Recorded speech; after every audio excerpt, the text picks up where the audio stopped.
আমরা ফ্যাসিবাদ মুক্ত একটি বাংলাদেশের আবার গণতন্ত্রকে টেকসই করার জন্য একটি ইনক্লুসিভ বাংলাদেশ বিনির্মাণের জন্য 5 দফা দাবি নিয়ে আমাদেরকে রাজপথে নামতে হয়েছে। এটি দুঃখজনক। অন্তর্বর্তীকালীন সরকার কয়েক মাস ধরে ঐক্যবদ্ধ কমিশনের সাথে রাজনৈতিক দলগুলো আলাপ আলোচনা করেছে। অনেক বিষয়ে রাজনৈতিক দলগুলো ঐক্যমত্যে পৌঁছেছে এবং জুলাই সনদকে আইনি ভিত্তি দেওয়ার ব্যাপারেও অবশেষে সকল দলগুলো একমত হতে বাধ্য হয়েছে। আজকে আমরা এই সমাবেশে পরিষ্কার করে বলতে চাই, সকল রাজনৈতিক দলগুলো স্বৈরাচার হটানোর জন্য রাজপথে আন্দোলন করে, মিছিল করে, সমাবেশ করে, কিন্তু ছোট ছোট দলগুলোর ভোট পেয়ে পার্লামেন্টে যাওয়ার সুযোগ হয় না।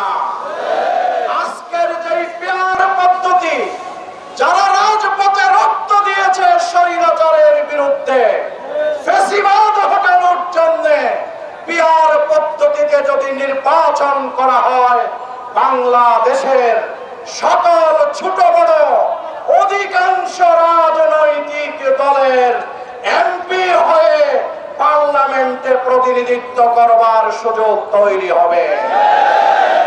তাহলে এই ধরনের ইউনিক একটি পদ্ধতি, যেই পদ্ধতিতে নির্বাচন হলে বাংলাদেশের পার্লামেন্ট ভারসাম্যপূর্ণ হবে, এই পিয়ার পদ্ধতির বিরোধিতা করার কি হেতু থাকতে পারে?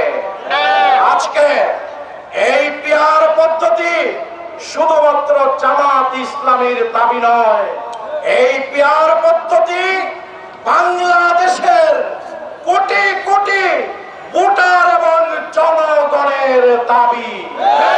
আমরা এই পিয়ার পদ্ধতির আলোকে জাতীয় নির্বাচন অনুষ্ঠানের মধ্য দিয়ে একটি ভারসাম্যপূর্ণ কোয়ালিটিফুল সংসদ গঠন করে নতুন বাংলাদেশ নির্মাণের পথে যত বাধা বিঘ্ন আছে সব কিছু সরিয়ে আমরা গণতন্ত্রকে টেকসই করতে চাই।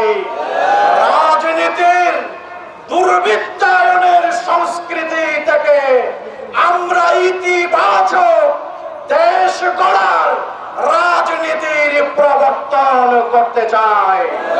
সারা দেশে এই আন্দোলনকে পরিণতির দিকে নিয়ে আমরা নতুন বাংলাদেশ গঠনের পথে সকল ষড়যন্ত্রকে নস্যাৎ করে দিয়ে আমরা মানবিক ভারসাম্যপূর্ণ একটি ইসলামী আদর্শে উজ্জীবিত বাংলাদেশ গঠন করেই আমরা কান্ত হব ইনশাআল্লাহ। নির্বাচনের মাধ্যমে ফ্যাসিবাদ বাংলাদেশে চেপে বসেছিল। তারা আসার পর প্রথমত বিচারিক হত্যাকাণ্ডের মাধ্যমে জামাত নেতৃবৃন্দকে টার্গেট করে একের পর এক ফাঁসি এবং নানা নির্যাতনের মাধ্যমে হত্যাকাণ্ড চালিয়েছে তারা। শুধু তাই নয়, বাংলাদেশে খুন, ধর্ষণ, হত্যা, গুম, আইনগরের মতো নানা বিশৃঙ্খলার মাধ্যমে হাজার হাজার মানুষকে তারা হত্যা করেছে। আমরা ফ্যাসিবাদীদের প্রত্যেকটি